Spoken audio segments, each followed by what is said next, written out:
Hi all government job aspirants, welcome to my YouTube channel Jan Studies for Government Jobs। আজকে আমরা discuss করব railway যে এনটিপিসির এখন তোমাদের রিক্রুটমেন্ট চলছে, যেটা গ্র্যাজুয়েশন পাস প্লাস 12 পাসদের জন্য পোস্ট আছে, এবং তার সাথে আরআরসি গ্রুপ ডি মানে হচ্ছে রেলওয়ে গ্রুপ ডি যেটা 1 লাখ পোস্ট বেরিয়েছে, এই দুটোতে যে ইডব্লিউএস সার্টিফিকেটটা লাগবে, তো সেই সমস্ত ডিটেলস আমরা এখানে আলোচনা করব। ফার্স্ট যেটা আলোচনা করব সেটা হচ্ছে ইডব্লিউএস সার্টিফিকেটটা কী। এই ইডব্লিউএস সার্টিফিকেটটা তুমি যদি বানাও, মোট কথা এটা জেনারেলদের জন্য, ঠিক আছে। তো জেনারেলদের মধ্যে এটা একটা রিজার্ভেশন। তো এই ইডব্লিউএস সার্টিফিকেটটা তুমি বানাও, তাহলে তুমি কী কী ছাড় পাবে আর কী কী ছাড় পাবে না, ঠিক আছে। তাহলে তুমি বুঝতে পারবে তোমার এই সার্টিফিকেটটা বানিয়ে কোনো লাভ হচ্ছে কি হচ্ছে না। থার্ড হচ্ছে এই সার্টিফিকেটটা কীভাবে বানাবে, এবং 4 নম্বর হচ্ছে ডকুমেন্ট ভেরিফিকেশনের সময় ইডব্লিউএস সার্টিফিকেট দেখাতে না পারলে কি চাকরি হবে কি হবে না, ঠিক আছে। এই সমস্ত ডিটেলস আমরা প্রথমে জানবো। তো প্রথম দেখো ইডব্লিউএস সার্টিফিকেটটা হচ্ছে ইকোনমিক্যালি উইকার সেকশন। এটা আমাদের প্রধানমন্ত্রী নরেন্দ্র মোদী স্টার্ট করেছে, এই বছরই রিসেন্টলি স্টার্ট করেছে, যে যারা জেনারেল আছে তাদের মধ্যে যে জেনারেলের পোস্টগুলো থাকে, তো তাদের মধ্যে আবার নতুন করে আরেকটা রিজার্ভেশন স্টার্ট করেছে 10%, ঠিক আছে। তো জেনারেলদের মধ্যে আবার 10% রিজার্ভেশন। এবার এখানে মেন ব্যাপার হচ্ছে এখানে যে এলিজিবল ক্রাইটেরিয়া দিয়েছে, তো তুমি যদি হিসাব করে দেখো প্রায় 90% জেনারেল ক্যান্ডিডেট এর আন্ডারে চলে আসবে, ঠিক আছে। মানে সবাই এই সার্টিফিকেটটা প্রায় জেনারেল 90% জেনারেল তোমরা বানাতে পারবে, ওদের যা এলিজিবল ক্রাইটেরিয়া দিয়েছে, ঠিক আছে। এবার এলিজিবল ক্রাইটেরিয়া কী দিয়েছে সেটা আমি পরে বলছি, তার আগে যেটা জেনে নাও 2 নম্বর, ঠিক আছে। আগে প্রথমে সিম্পলভাবে বুঝিয়ে দিচ্ছি, তারপরে তোমাদের অফিসিয়াল নোটিফিকেশন যেটা দিয়েছে সেটা তোমাদের বুঝিয়ে দেবো, ঠিক আছে। সেকেন্ড প্রশ্ন যেটা রয়েছে কী কী ছাড় পাবে আর কী কী ছাড় পাবে না। ফার্স্ট যেটা তুমি ছাড় পাবে না, কারণ এটাতে ছাড় পাবার বেশি কিছু নেই, ছাড় পাবে না সেটা হচ্ছে দেখো, ফার্স্ট হচ্ছে কোনো এক্সাম ফিস যেটা জেনারেলদের 500 টাকা দিতে হচ্ছে, তোমাকে এই ইডব্লিউএস ক্যাটাগরিতে ফর্ম ফিল আপ করলেও তোমাকে জেনারেল হিসাবে 500 টাকা দিতে হবে, কোনো রকম কোনো ছাড় পাবে না। সেকেন্ড হচ্ছে এখানে জেনারেলদের যে এজ লিমিটটা করা আছে, ঠিক আছে, সেই same age limit EWS candidate জন্য হবে, এটার জন্য তোমরা বয়সের কোনো রকম কোনো ছাড় পাবে না, ঠিক আছে। আর পাওয়ার কিছু নেই, পাওয়ার হচ্ছে সেটা যেটা হচ্ছে খালি এই ইডব্লিউএস ক্যাটাগরিতে তুমি যদি ফর্ম ফিল আপ করো, ইডব্লিউএস ক্যাটাগরিতে জন্যই শুধু যে যতগুলো পদ আছে বা পোস্ট আছে সেইগুলোর জন্য তুমি অ্যাপ্লিকেবল হয়ে যাবে। থার্ড হচ্ছে এই সার্টিফিকেট কিভাবে বানাবে। তো ফার্স্ট যেটা হচ্ছে ওয়েস্ট বেঙ্গলে এখনও পর্যন্ত এই ইডব্লিউএস সার্টিফিকেট বানানো শুরু হয়নি, কবে থেকে শুরু হবে কি হবে বা কিভাবে বানাবে সেটা আমি কিছুক্ষণ পরে বলে দেবো। 4 নম্বর কি বলেছে দেখো, যে ডকুমেন্ট ভেরিফিকেশনের সময় ইডব্লিউএস সার্টিফিকেট তুমি দেখাতে না পারো তাহলে কি চাকরি হবে?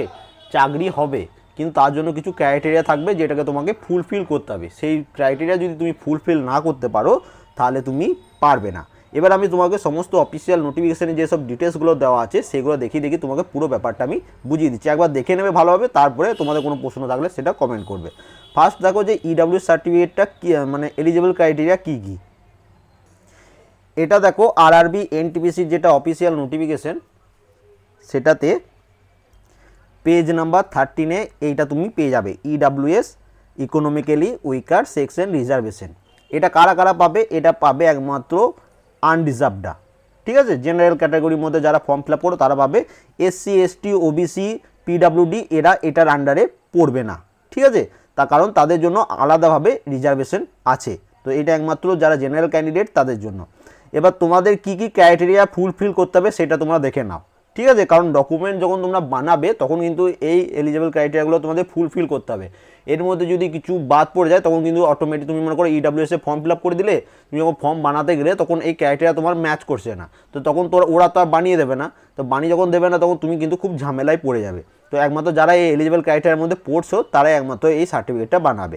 ফার্স্ট দেখো যেটা হচ্ছে 5 acre of agriculture land, 5 acre agriculture land তোমাদের 5 একরের কম হতে হবে, বেশি থাকলে তুমি এলিজিবল নয়, ফার্স্ট এটা।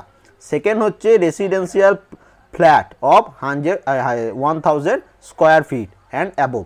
তোমার যদি রেসিডেন্সিয়াল কোনো ফ্ল্যাট থাকে, সেই ফ্ল্যাটের যেটা টোটাল লেন্থ যেটা হতে হবে বা দৈর্ঘ্য যেটা হতে হবে যা বলবে, মানে এরিয়াটা পুরো সেটা 1000 স্কোয়ার ফিটের মধ্যে হতে হবে, মানে কম হতে হবে, বেশি হয়ে গেলে কিন্তু তুমি পাবে না, ঠিক আছে। যদি থেকে থাকে, আর না থেকে থাকলে এটার জন্য কোনো ঝামেলা করার দরকার নেই, ঠিক আছে। তার যারা শহরে থাকো, ঠিক আছে, মিউনিসিপ্যাল এরিয়াতে থাকো, তাদের যে বাড়ির জায়গাটা সেইটা 100 স্কোয়ার ইয়ার্ডের মধ্যে হতে হবে।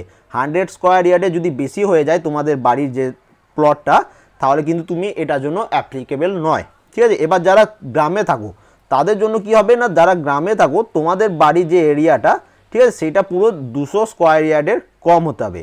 এর বেশি যদি হয়ে যায় তাহলে কিন্তু তুমি এটার মধ্যে পড়ছো না। এবার দেখো যারা গ্রামে থাকো তাদের কিন্তু একটু বেশি ঝামেলা করতে হবে এই সার্টিফিকেটটা বানাতে, ঠিক আছে। কেন সেটা আমি তোমাদের পরে বুঝিয়ে দিচ্ছি, ভালোভাবে শুনে নাও। এবার দেখো মেন যেটা তোমাদের এই সব ক্রাইটেরিয়া হলো, তোমাদের যেটা মেন ফ্যামিলি ইনকাম সেটা কিন্তু 8 লাখের নিচে হতে হবে। মনে করো একটা ফ্যামিলিতে তোমরা 5 জন আছো, বাবা মা তুমি দাদা ভাই বোন, ঠিক আছে। 5 জনের মিলে যেটা তোমাদের টোটাল ফ্যামিলি ইনকাম হবে 1 বছরে, সেটা কিন্তু 8 লাখের নিচে হতে হবে। একজনের কিন্তু নয় যে তোমার বাবা ইনকাম করছে, তোমার দাদাও ইনকাম করছে, তুমি খালি তোমার বাবার ইনকামটা দেখাচ্ছ, সেটা কিন্তু নয়। পরবর্তীকালে ধরা পড়লে কিন্তু তোমার চাকরিও চলে যাবে, প্লাস এই সার্টিফিকেটটাও ক্যান্সেল হয়ে যাবে, ঠিক আছে। অনেক অনেক বড় কিছু হয়ে যেতে পারে। তো সেইরকম না, কোনো রকমভাবে কোনো রকম 2 নম্বরই করতে যাবে না, যেটা জেনুইন সেটা ভাবে তোমরা করবে, ঠিক আছে। এরপর দেখো নেক্সট দেখো যেটা তোমাদের এক্সাম ফিজের জন্য বললাম যে তোমরা কোনো ছাড় পাবে না। দেখো এখানে দিয়ে দিয়েছে for all candidate except the fees concession category mention below serial number 2। দেখো এইটা হচ্ছে সিরিয়াল নাম্বার 1, এটা হচ্ছে সিরিয়াল নাম্বার 2। বলেছে এই সিরিয়াল নম্বর 2 এ যারা যারা আছে তাদের বাদ দিয়ে সকলকে এই 500 টাকা ফিস পেমেন্ট করতে হবে। কিন্তু তুমি যখন ফার্স্টে সিবিটি দিয়ে আসবে তখন তোমার অ্যাকাউন্টে 400 টাকা ফেরত চলে আসবে, ঠিক আছে, এটা বুঝে গেলে।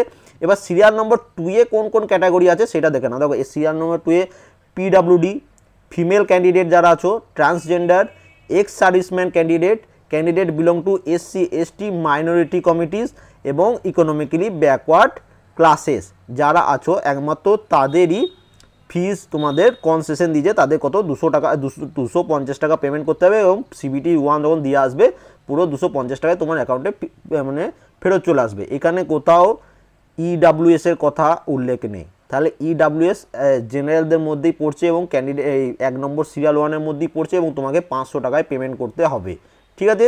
তেমন দেখো এখানে দেখিয়ে দিচ্ছি তোমাদের, এখানটাও দেখে নাও। এখানে কি বলছে তোমাদের, যেটা প্রথমে বলেছিলাম যে কোনো বয়সে ছাড় পাবে না। আনরিজার্ভদের 18 থেকে 33 বছরের মধ্যেই বয়স হতে হবে এবং যেহেতু ইডাব্লিউএস আনরিজার্ভদের মধ্যে 10% রিজার্ভেশন, তাই তোমাকেও আনরিজার্ভের যে এজ লিমিট দেওয়া আছে সে 18 থেকে 33 বছরের মধ্যেই হয়ে যাবে। এবং যাদের এজ লিমিটের ছাড় আছে তাদের দেখো এখানে সমস্ত লিস্ট দিয়ে দিয়েছে, যেমন ওবিসি যারা নন ক্রিমিলিয়া তাদের 3 বছরের ছাড়, এসসি এসটি যারা আছে তাদের 5 বছরের ছাড়, এক্স সার্ভিসম্যানদের মধ্যে যারা আনরিজার্ভ আছে, ওবিসি আছে এবং এসসি এসটি যে তাদের ছাড়, কারণ এক্স সার্ভিসম্যান ক্যাটাগরিতে যারা আছো তাদের ছাড় পাবে। পিডাব্লিউডি ক্যান্ডিডেট যারা আছো আনরিজার্ভ, এসসি এসটি ওবিসি তাদের ছাড় আছে।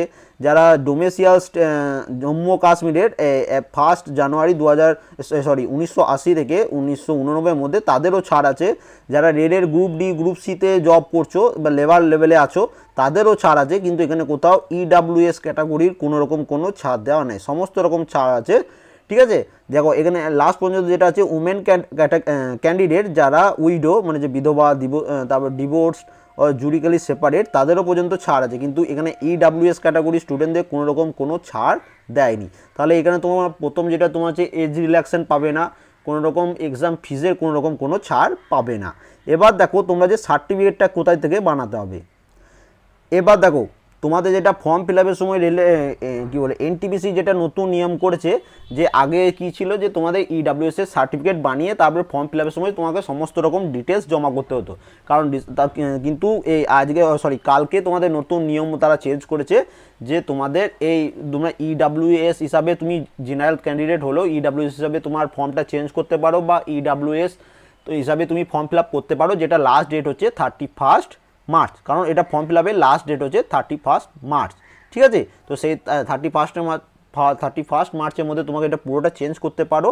এবং তোমাদের যখন ডকুমেন্ট ভেরিফিকেশন হবে, মনে করো তুমি প্রিলিমস দিলে মানে সিবিটি 1 দিলে পাস করলে, সিবিটি 2 দিলে পাস করলে, তারপরে কিছু পোস্টে সাইকো টেস্ট আছে, আবার কিছু পোস্টে টাইপিং টেস্ট আছে, সেইগুলো পাস করলে তারপরে হয় ডকুমেন্ট ভেরিফিকেশন। তো সেই ডকুমেন্ট ভেরিফিকেশন যখন হবে তখন তোমাদের এই সার্টিফিকেটটা ইডাব্লিউএস সার্টিফিকেটটা বানিয়ে তার আগে, ঠিক আছে, এমন নয়। আর আমি তোমাদের মধ্যে কিছু না দেখছিলাম যে অনেকজনা ভুল বুঝো যে 31 তারিখের মধ্যে তোমাদের সার্টিফিকেটটা বানাতে হবে, ওটা কিন্তু বলেনি রেল, কারণ রেল যারা দেখবে আগে আনরিজার্ভ হিসাবে তোমাদের মেলও একটা চেক বলেছিলাম, মেলও দেখিয়েছিলাম যে রেল থেকে নিজে থেকে তোমাকে মেল করবে যে তুমি যেহেতু তুমি যদি কেউ আনরিজার্ভ হিসাবে ফর্ম ফিল আপ করে থাকো যে তুমি ইডাব্লিউএসে তুমি ফর্মটা চেঞ্জ করতে পারো এবং তোমাকে কোনোরকম কোনো ফিজও দিতে হবে না, যে মডিফাই ফিজ যেটা 100 টাকা করে হয় কোনো ভুল করলে সেটাও তোমাকে দিতে হবে না, কিন্তু সেটা তোমাকে 31 তারিখের আগে করতে হবে ওই চেঞ্জটা।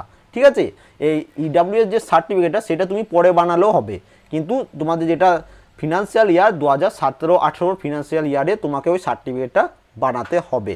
কারণ যারা ইকোনমিক্স নিয়ে পড়াশোনা মানে পড়েছো স্টেট লেভেলে, তোমাদের ইকোনমিক্স ইন্ডিয়ান ইকোনমিক্স যেটা থাকে, তো সেখানে দেখবে ফিনান্সিয়াল ইয়ার ধরা হয় এপ্রিলের মানে 1 এপ্রিল থেকে 31 মার্চ, এটাকে বলা হয় মানে এটাকে ধরা হয় ফিনান্সিয়াল ইয়ার। আমাদের যেমন কি নিউ ইয়ার হয় 1 জানুয়ারি থেকে 31 ডিসেম্বর, কিন্তু ফিনান্সিয়াল ইয়ার ধরা হয় 1 এপ্রিল থেকে 31 মার্চ পর্যন্ত।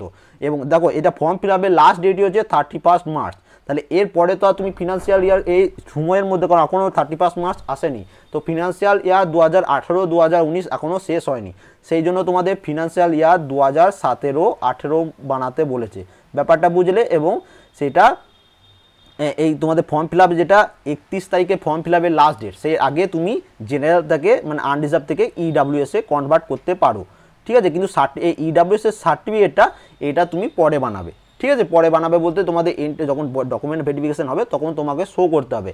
এবার ডকুমেন্ট ভেরিফিকেশন হবে, ধরে নাও তুমি এখন যেহেতু সামনে ভোটও আছে, 1.5 বছরের মতো টোটাল টাইম লাগবে এই পুরো প্রসেসটা কমপ্লিট হতে। তো আশা করি 1.5 বছরের মধ্যেই ওয়েস্ট বেঙ্গলও ইডাব্লিউএস স্টার্ট হয়ে যাবে এবং তোমরা আশা করি সার্টিফিকেটটাও বানিয়ে নিতে পারবে। কিন্তু দেখো সার্টিফিকেট মানে তুমি এসডিও অফিস বা যে কোনো অফিসে চলে গেলে সঙ্গে সঙ্গে বানিয়ে দেবে এমন কিন্তু নয়, তোমাকে কিন্তু অনেক ঘোরাঘুরি করতে হবে। ঠিক আছে, যারা এসসি এসটি ওবিসি সার্টিফিকেট বানায় তারাও জানে যে কত রকমভাবে তাদের মানে হ্যারাসমেন্ট হতে হয় বা কত রকমভাবে তাদের ঘোরাঘুরি করতে হয়। তো এইটা যারা সার্টিফিকেট বানানোর জন্য তুমি সঙ্গে সঙ্গে গেলে করে দেয়, এখন তো হয়ই নাই, যখন শুরু হবে তখনও কিন্তু সঙ্গে সঙ্গে হবে না। তোমাদের যে এই যে এলিজিবল ক্রাইটেরিয়াগুলো দিয়েছে সেইগুলোও কিন্তু আগে দেখাশোনা হবে, তারা বিভিন্ন রকমের করবে, বিভিন্ন তোমাদের চেক করবে যে আদৌ তোমরা সঠিক ইনফরমেশন দিয়েছো কি দাওনি, তারপরে কিন্তু তোমাদের সার্টিফিকেটটা হবে। তো সার্টিফিকেটটা বানানোটাও খুব ইজি নয়। ঠিক আছে, এবার কোথায় কোথায় সার্টিফিকেটটা বানানো হবে সেটা একটু দেখে নাও। এখানে এই দেখে নাও কারা কারা এই সার্টিফিকেটটা বানাতে হবে। যারা শহরে থাকো প্লাস যারা গ্রামে থাকো, যারা গ্রামে থাকো তাদের একটু অসুবিধা হবে, কিন্তু যারা শহরে থাকো মানে মিউনিসিপ্যাল এরিয়াতে থাকো তাদের কোনো অসুবিধা নেই।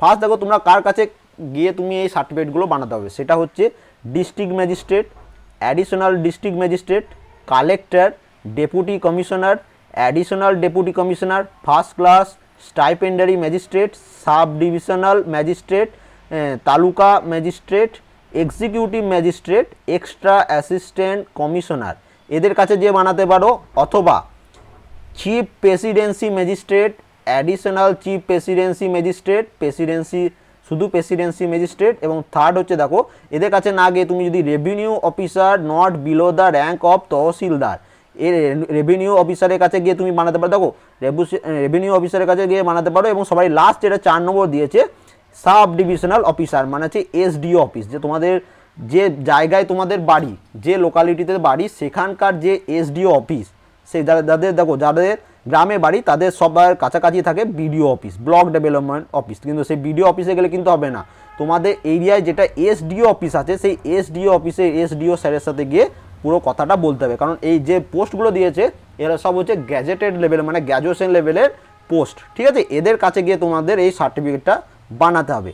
বুঝতে পারলে? তো সবাই তোমার আশা করি গেলেই তুমি সঙ্গে সঙ্গে ওদের সাথে দেখা করতে পারবে কি পারবে না সেটাও একটা ব্যাপার, তার সাথে এদের কাছে গিয়েই তোমাকে বানাতে হবে। তো এখনও যেহেতু শুরু হয়নি, অনেক তোমাদের মধ্যে অনেকজনই কমেন্ট করছে যে দাদা এখনও পর্যন্ত শুরু হয়নি, তো তারা বলছে মানে এসডি অফিসে অনেকজনাই গেছিলো, তো তারা বলছে এখনও পর্যন্ত কোনো তাদের ইনফরমেশন আসেনি। কারণ দেখো গোটা পুরো ইন্ডিয়াতে মাত্র 3টে কি 4টে স্টেটে এটা সবে মাত্র শুরু হয়েছে। ঠিক আছে, পুরোপুরিভাবে শুরু হয়েছে নাকি বলতে পারছি না, তবে মাত্র 3টে কি 4টে স্টেটে এটা শুরু হয়েছে, বাকি কোনো স্টেটে কিন্তু এখনও পর্যন্ত শুরু হয়নি। এই ভোটের পর হয়তো আস্তে আস্তে এটা শুরু হয়ে যাবে, কিন্তু 1-1.5 বছরের মধ্যে আশা করি এটা ওয়েস্ট বেঙ্গলও তোমাদের স্টার্ট হয়ে যাবে। তো তোমরা যদি ইডাব্লিউএস সার্টিফিকেটের ফর্ম ফিল আপ করতে চাও তোমাদের কিন্তু এদের কাছে গিয়েই তোমাদের সার্টিফিকেটটা বানাতে হবে। এবং সার্টিফিকেটটা কোন ফরম্যাটে বানাতে হবে সেটা দেখো এখানে লিখে দিয়েছে, এই যে অ্যানেক্সার 3 এই একটা ফরম্যাট বানানো আছে, সেই ফরম্যাটটা তুমি প্রিন্ট আউট করে নেবে।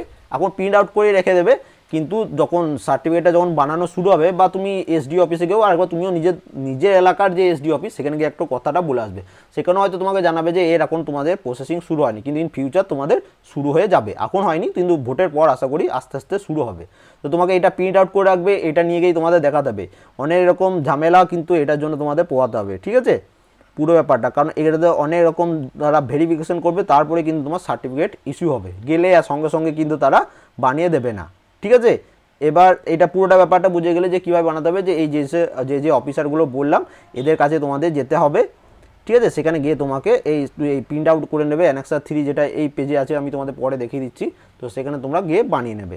এরপর দেখো যেটা মেন ব্যাপার, এবার দেখো এখানে আসল ঝামেলাটা কোথায় হচ্ছে, আসল ঝামেলা হচ্ছে দেখো যে এখানে তোমাদের নতুন নিয়ম যেটা এনটিপিসি চেঞ্জ করেছে এখানে, সেটা কি বলেছে যে ফার্স্ট স্টেজ সিবিটিতে যারা যারা কোয়ালিফাই করবে, হ্যাঁ, এবং আরেকটা বলে দিই যে তোমরা মনে করো ইডাব্লিউএস সার্টিফিকেট হিসাবে ফর্ম ফিল আপ করলে যখন ডকুমেন্ট ভেরিফিকেশন হবে কোনো কারণবশত হয়তো তুমি সার্টিফিকেটটা বানাতে পারলে না, অনেক ঝামেলা করেও তুমি বানাতে পারলে না, তখন সেখানে তোমাকে আনডিজার্ভ ক্যান্ডিডেট হিসাবে চুজ করা হবে, ঠিক আছে। তোমাকে কোনোভাবেই তোমাকে বাদ দিয়ে দেওয়া হবে না, ঠিক আছে, তোমাকে আনডিজার্ভ স্টুডেন্ট হিসাবে ধরা হবে। এবার সেটার উপরে একটা নতুন নিয়ম আজ বার করেছে এনটিপিসির জন্য, সেটা তোমরা একটু ভালোভাবে বুঝে নাও। কি বলেছে এনটিপিসিতে, কি বলেছে, মনে করো ফার্স্ট স্টেজ সিবিটি হলো জেনারেলদের মনে করো 70 কাট অফ হলো, তুমি যে জন্যই ফর্ম ফিল আপ করেছো, ঠিক আছে।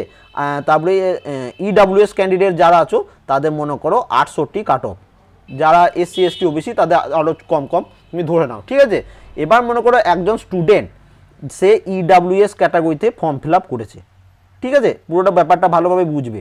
সে ইডাব্লিউএস ক্যাটাগরিতে ফর্ম ফিল আপ করেছে, সে ফার্স্ট স্টেজ সিবিটিতে মনে করো রেজাল্ট বেরিয়ে গেল, সে পেয়েছে মনে করো 71, ঠিক আছে, ইডাব্লিউএস ক্যান্ডিডেট, সে ইডাব্লিউএস হিসাবে ফর্ম ফিল আপ করেছে, সে ফার্স্ট স্টেজ সিবিটিতে পেলো 71, তার মানে সে জেনারেল ক্যান্ডিডেটের যেটা কাট অফ সেটাও ক্লিয়ার করেছে, প্লাস ইডাব্লিউএসেরও কাট অফটা ক্লিয়ার করেছে। তাহলে সিবিটি 2-এ যখন সে কতগুলো পোস্টের জন্য চান্স পাবে, সে পাবে জেনারেল মানে আনরিজার্ভডের যতগুলো পোস্ট আছে প্লাস ইডাব্লিউএসে যতগুলো পোস্ট আছে, এই এতগুলো পোস্টের জন্য সে অ্যাপ্লিকেবল হয়ে গেল, ঠিক আছে। এই ব্যাপারটা পুরো বুঝলে। এবার মেন ঝামেলা হচ্ছে মনে করো আরেকজন স্টুডেন্ট আছে যে এই ইডাব্লিউএসে আমি বলে দিচ্ছি জেনারেলে 70 কাট অফ আর ইডাব্লিউএসে 68 কাট অফ, এমন একজন স্টুডেন্ট ইডাব্লিউএস স্টুডেন্ট আছে, সে মনে করো 69 পেলো, ঠিক আছে, 69 পেলো, মানে সে একমাত্র ইডাব্লিউএসের তোমাদের যেটা কাট অফ সেটা ক্লিয়ার করলো, জেনারেলের কাট অফ ক্লিয়ার করতে পারলো না, তাহলে সেই স্টুডেন্টটা একমাত্র ইডাব্লিউএসের স্টুডেন্ট হিসাবেই গণ্য হবে, ঠিক আছে। সে কিন্তু জেনারেল যখন সিবিটি 2 দিবে তখন যে ইডাব্লিউএস ক্যাটাগরিতে যতগুলো সিট আছে সে শুধুমাত্র সেই ক্যাটাগরির জন্যই অ্যাপ্লিকেবল হয়ে যাবে। এবার দেখো তোমরা বলবে দাদা এখানে তো বলেছে যে যারা ইডাব্লিউএসের সার্টিফিকেট শো করাতে পারবে না তাদের তো আনডিজার্ভ হিসাবে তোমাদের গণ্য হবে, ঠিক আছে। তো আনডিজার্ভ হিসাবে গণ্য হবে সেটা ঠিক আছে, কিন্তু এখানে দেখো এখানে কি লিখেছে, এই দেখো এখানে আমি তোমাদের বুঝিয়ে দিচ্ছি, দেখো এই যে এখানে দেখো এখানে কি বলেছে, E W will not be entertain and the candidature or application of such candidate, ওইখানটা বাদ দাও, এখানে দেখো E fulfilling all the eligible condition for unreserved category will be consider under general vacancy. এখানে কি বলেছে, মনে করো একজন স্টুডেন্ট সে ইডাব্লিউএস এর সার্টিফিকেট হিসাবে ইডাব্লিউএস হিসাবে ফর্ম ফিল আপ করেছে, সে যদি এই মানে সিবিটি 2 যখন ডকুমেন্ট ভেরিফিকেশন হবে তখন যদি জেনারেলের যেসব এলিজেবল ক্রাইটেরিয়া চেয়েছে সেটা যদি ফুলফিল করতে পারে ওই ইডাব্লিউএস ক্যান্ডিডেট, তাহলে সে তখন আনডিজার্ভদের মধ্যে চলে আসবে।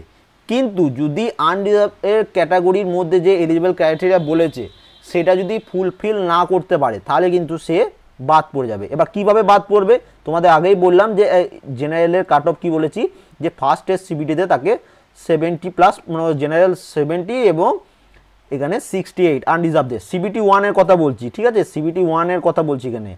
এবার একজন স্টুডেন্ট 70 পেয়েছে, জেনারেলে 70 কাট অফ, ইডাব্লিউএসের 68 কাট অফ, এবার সে 70 যে পেয়েছে, এখন এবার সে পেয়েছে মনে করো একজন স্টুডেন্ট সে পেয়েছে 71, তাহলে এই দুটোর জন্য অ্যাপ্লিকেবল হয়ে গেল, কারণ এর দুটোরই তোমাদের কাট অফ ক্লিয়ার করছে, ক্লিয়ার করে গেল, এর কোনো ঝামেলা নাই। এ যদি মনে করে এই ইডাব্লিউএস এর সার্টিফিকেটের শো না করায় তাহলেও কিন্তু তার কোনো রকম কোনো ঝামেলা নেই, কারণ সে সিবিটির যেটা জেনারেলের কাট অফ সেটাও সে ক্লিয়ার করছে। এরকমভাবে যখন তুমি সিবিটি 2 এ যাবে, সিবিটি 2 এর ওপরে তো তোমাদের মেরিট লিস্ট তৈরি হবে, সিবিটি 1 এর ওপর তো মেরিট লিস্ট তৈরি হচ্ছে না, তেমনি সিবিটি 2 এ যখন সে চলে গেল, সে তখন জেনারেল প্লাস আনরিজার্ভেড, জেনারেল প্লাস তোমাদের ইডাব্লিউএস এর যতগুলো পোস্ট আছে সেটার জন্য অ্যাপ্লিকেবল হয়ে গেল। এবার সিবিটি 2 এ কী হলো না, সে জেনারেলের কাট অফ ক্লিয়ার করে দিল এবং তার সাথে ইডাব্লিউএস এরও কাট অফ ক্লিয়ার করে দিল।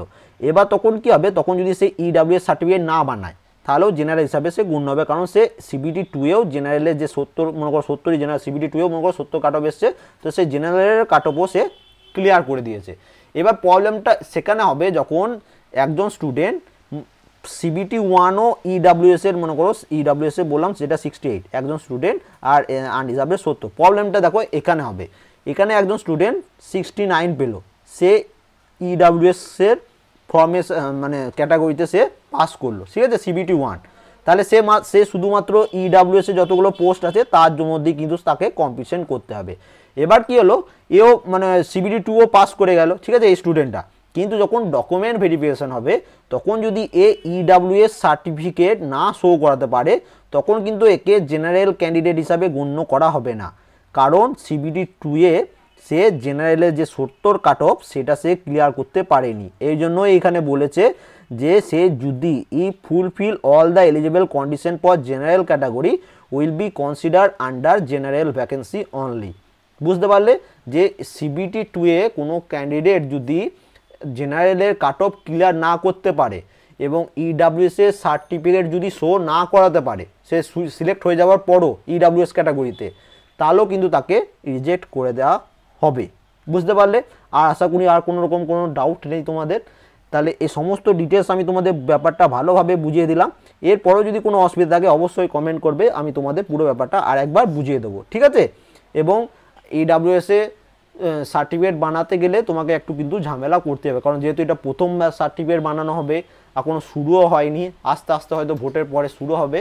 তারপরে তোমাদের অনেক রকম ডকুমেন্ট ভেরিফিকেশন হবে, তোমাদের যে জায়গার সেগুলো ইনফেকশন হবে, ঠিক আছে, সেগুলো করার পর তোমাদের সার্টিফিকেটটা তৈরি হবে। এবং যারা তৈরি করবে তারা কিন্তু একদম গ্যাজেটেড লেভেলের পোস্ট যেগুলো বলে, সেই গ্যাজেটেড লেভেলের তারা পোস্টের মধ্যে বিলং করে, তো তারা সঙ্গে সঙ্গেই তোমাকে করে দেবে বা সঙ্গে সঙ্গেই তোমাকে পাত্তা দেবে এমনও কিন্তু ব্যাপারটা নয়, এইগুলোর জন্য কিন্তু একটু টাইম লাগবে। হয়তো তোমার প্রথমে অ্যাপ্লিকেশন জমা দিলে তার 1-2 মাস পর হয়তো তারা চেক করবে যে তুমি ঠিকঠাক মানে সমস্ত ডকুমেন্টস জমা করেছো কি না, তার 1-2 মাস পর হয়তো তারা তোমাদের বাড়িতে দেখতে যাবে বা তোমাদের এরিয়াতে দেখতে যাবে বা কাউকে পাঠাবে, এমন কিছু হতে পারে। তারা মানে ভেরিফিকেশন করবে যে অরিজিনাল তুমি তোমাদের বাড়ির প্লটটা কতর মধ্যে পড়ছে, তার হয়তো 1-2 মাস পর হয়তো তোমাদের সার্টিফিকেটটা ইস্যু হবে, ঠিক আছে। তাহলে অনেক রকম ঝামেলা আছে। আর যদি কোনো, আমি তোমাদের একটা কথাই বলবো, যেহেতু তোমরা রিজার্ভেশন আছে ইডাব্লিউএস এর জেনারেলদের জন্য, কিন্তু যেহেতু তোমরা জেনারেল ক্যান্ডিডেট হিসাবে যদি এই ঝামেলাটা না করতে চাও, কোনো রকম কোনো অসুবিধা নেই, কারণ দেখবে যে কোনো জায়গাতে জেনারেলদের সিটই বেশি, আনরিজার্ভ মানে ইডাব্লিউএস এর ক্যাটাগরিতে যে সিট আছে সেটা সিট কিন্তু খুবই কম। ওই মাত্র 30-40টা সিট এক্সট্রা পাওয়ার জন্য কিন্তু তোমাকে অনেক রকম ঝামেলা পোয়াতে হবে, পড়াশোনা তো করতে হবে, প্লাস তার সাথে কিন্তু অনেক রকম। তো তুমি যদি ভাবো আমার দরকার নেই 30-40টা, আমি আনরিজার্ভদের মধ্যেই কম্পিটিশন করবো, যেহেতু আনরিজার্ভ স্টুডেন্ট তোমরা, তো আনরিজার্ভদের মধ্যেই কম্পিটিশন করবো, তাহলে সব থেকে ব্যাপারটা আমার মনে হয় ভালো হয়। কারণ ওই 30-40টা সিটের জন্য তোমাকে একে পড়াশোনা তো করতে হচ্ছে, তার সাথে আবার তোমাকে অনেক জায়গায় ঘুরে বেড়াতে হবে, দৌড়ে বেড়াতে হবে, ঘুরে বেড়ানো হয়, দৌড়ে বেড়ানো, অনেক রকম ঝামেলা পোয়াতে হবে। আর যদি শুধু আনরিজার্ভ হিসাবে তুমি ফর্মটা ফিল আপ করে দাও, তাহলে কোনো রকম কোনো ঝামেলাই নেই, ডাইরেক্ট পরীক্ষা হবে, তোমাকে কোনো রকম কোনো সার্টিফিকেটই শো করতে হবে না, ঠিক আছে। এরপরেও যদি কোনো অসুবিধা থাকে অবশ্যই কমেন্ট করবে, আমি তোমাদের রিপ্লাই দিয়ে দেবো।